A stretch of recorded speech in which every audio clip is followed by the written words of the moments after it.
Professor Antônio. Agora, o professor Adalberto, 15 minutos para expor suas ideias. Bom, boa tarde a todos. Boa tarde, Toninho. Primeiramente, agradecer o convite do Cefismo. Para mim é um grande prazer estar aqui. Eu gostaria de fazer uma pequena introdução para a gente normalizarmos aqui algumas conversas no Instituto. Eu estive fora do Instituto quase que 5 anos, mas eu não estive passeando. Eu sou professor aqui, acho que eu fui contratado aqui no Instituto. Na época, quem era o diretor era o professor Moisés Vicente Weig, que eu acho que o Toninho foi no mesmo período que nós estamos ao mesmo tempo aqui no Instituto. Né? Eu vou falar um pouquinho de mim rapidamente.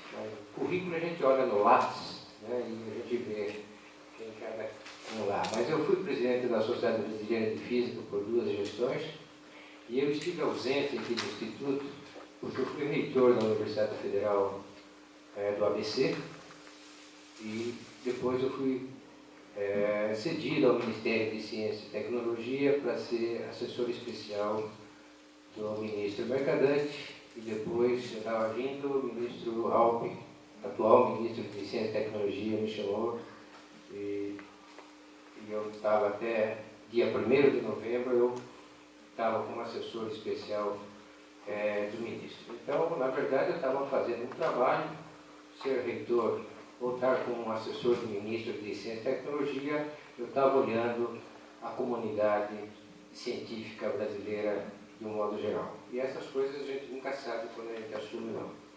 E eu estou me colocando como candidato aqui, né, para assumir o cargo de diretor do Instituto, que eu vim, esse meu aprendizado de longa data. Eu já fui vice-diretor aqui 2 vezes. Né? Eu fui vice-diretor do professor Salinas e fui vice-diretor do professor Alejandro. Né? Eu tenho um certo conhecimento do Instituto. Algumas coisas pontuais que aconteceram ultimamente, realmente eu estou tomando pé, mas não deve ser nada, alguma coisa de 7 cabeças. Primeiramente, quero dizer que eu concordo com talvez 90% ou 95% ou 99% do que o meu colega aqui falou. Então, eu vou colocar um outro aspecto que eu acho que é muito importante aqui para vocês. Né? Eu coloquei no meu documento que a função primeira da universidade é a formação de recursos humanos.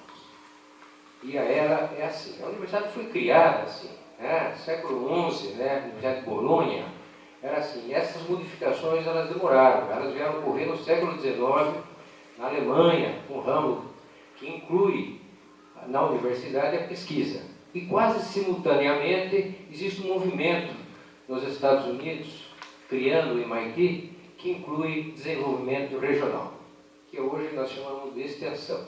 Então, ensino, pesquisa e extensão. Então, essa aqui é a raiz, está aqui. E eu coloco a formação de recursos humanos, a formação do pessoal como uma coisa primordial. E aqui tem vários aspectos, o Toninho colocou alguns aspectos, né, e eu vou tentar aqui, nesses alguns minutos que eu já passei, colocar. Por exemplo, vou dar alguns. A grade curricular, no que eu vejo aqui no Instituto, e eu conheço o mundo todo aí, das escolas de física, é um número excessivo de disciplinas que eu vejo que tem aqui. Existe um número excessivo de disciplinas. Isso não é ruim, mas quando a gente nós vamos discutir carga didática, isso começa a se tornar um problema. Então, isso a gente pode aprofundar um pouco mais. As disciplinas físicas, elas têm que ser enxutas. Vocês têm que sair daqui conhecendo as leis fundamentais e como aplicá-las. Por quê? Porque o futuro de vocês não necessariamente vai estar na academia. Né? E vou falar um pouco mais sobre isso. Então, vocês têm outras atividades que são importantes que o físico pode fazer.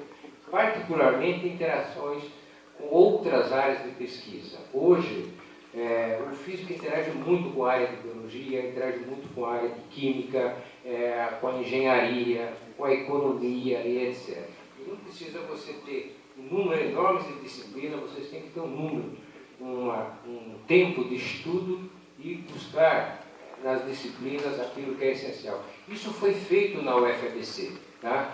Então vocês podem pensar, pô, mas será que na UFABC deu certo? Não deu certo. Na UFABC os cursos são muito enxutos.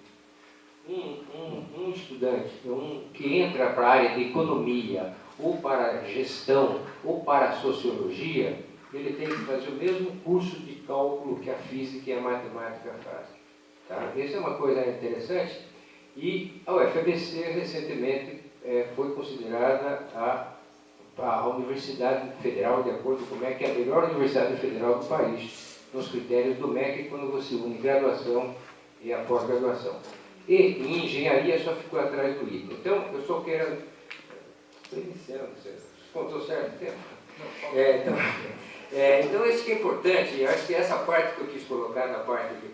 A segunda parte, eu digo para vocês que é um outro elemento que o Toninho não colocou, mas eu certamente ele concorda, que é o processo de contratação de professores. Tá? O processo, nós temos que trabalhar, saber contratar os professores. O concurso tem que ser muito bem divulgado e quais são as áreas de atuações que nós queremos aqui no Instituto para vocês isso. Eu vou dar um exemplo, no MIT, por exemplo, tem uma comissão que se chama, uma comissão que ela trabalha constantemente, que se chama recrutamento e busca de professores. Isso é uma coisa fundamental que eu acho que nós deveríamos ter no Instituto. Particularmente, discentes, alunos, fazem parte dessa comissão e trabalham duro na busca de... Não precisa ter vagas abertas, ela é constante buscando quem são as competências que tem para poder ser contratado.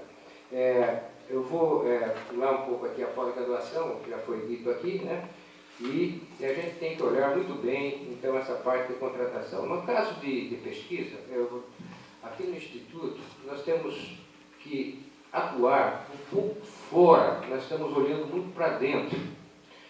Ser o melhor instituto de física do país é bom, mas não significa muito. Essa é uma verdade. Tá? Nós temos que olhar o que é feito lá fora e temos que estar em níveis internacionais. Isso é uma coisa importante. Nós temos que olhar os grandes projetos, laboratórios multiusuários que todo mundo usa, com grandes equipamentos, né? Que isto são coisas importantes aqui. E a atuação externa, na parte de divulgação, por exemplo, né? Isso é uma coisa, essa interação com a sociedade, ela é fundamental. Então eu digo que a parte aqui, eu acho que tem muitas atividades até importantes que nós temos aqui do ponto de divulgação, e eu acho que isso tem que ser expandido e ser fortalecido.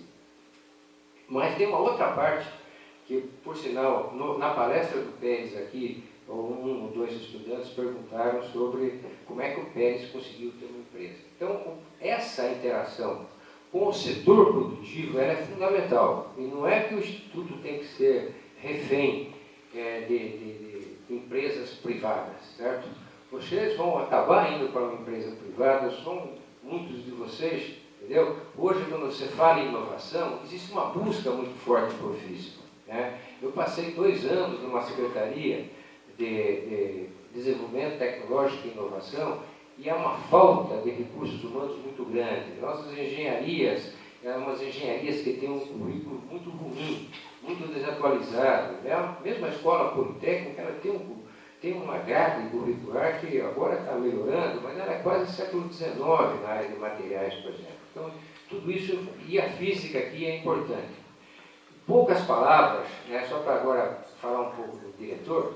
O diretor é fundamental. Ele é fundamental, mas ele não é o todo-poderoso. Nós temos 2 grandes colunas que a gente tem que respeitar a colegialidade, que é a OCTA e a congregação. Agora, o diretor ele tem que ter uma convicção daquilo que ele quer, saber e participar na vida do Instituto.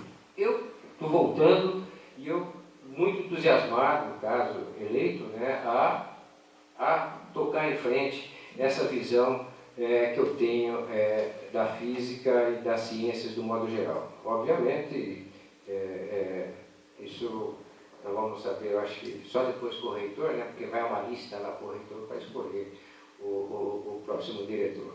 Então eu coloco assim, essa formação de recursos humanos, a pesquisa e essa atuação externa. A gente tem que trabalhar todos esses 3 pontos. Eu acho que dá para fazer muita coisa no Instituto, sem nenhuma crítica ao que é feito, ao que foi feito no passado, né?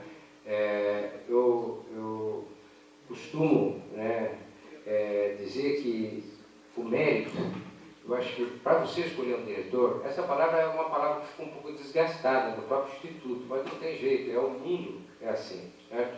Eu acho que para você escolher um diretor, você tem que escolher um diretor, pelo menos que você tenha um mérito acadêmico. E eu vejo com bons olhos, porque eu acho que os candidatos, tanto eu como o Antônio, temos essa trajetória de ter um certo sucesso na pesquisa, na orientação de alunos e na aula.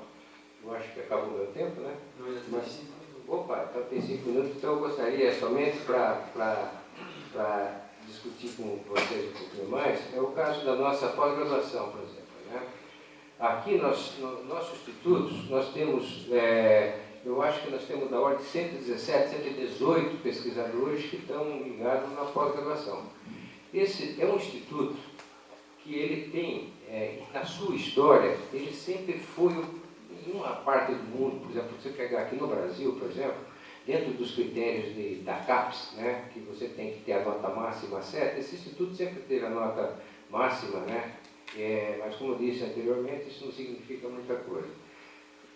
É o protagonismo. A gente sempre foi o protagonista das políticas. Eu falo aqui políticas do modo geral, de uma forma mais ampla, né, a política científica, políticas sociais, e o Instituto, ultimamente, ele tem estado muito ausente. E eu vou dar um exemplo para vocês. Quem é do Instituto de Física que foi convidado, por exemplo, a participar do Fórum Mundial de Ciência? O Fórum Mundial de Ciência está acontecendo no Rio de Janeiro, né? Isso daí que eu acho que o diretor ele tem que ter uma função, ele tem que ter uma presença forte nesses eventos. Ele tem que estar lá mostrando o que é que o Instituto de Física pensa. Nós temos aqui pesquisas de qualidade, professores excelentes, e eu acho que isso a gente tem que sair do umbigo e um pouquinho para fora. Nós temos que olhar os problemas nacionais, nós temos uma falta, né? Nós temos uma população carente, né? Aqui no Brasil, 18% dos jovens da idade de 18 a 24 que entram no ensino superior. Então, é um país que a gente tem que ter olhar, nós temos que pensar no país como um todo. É só isso que eu tenho que falar. Obrigado. Esse é meu início.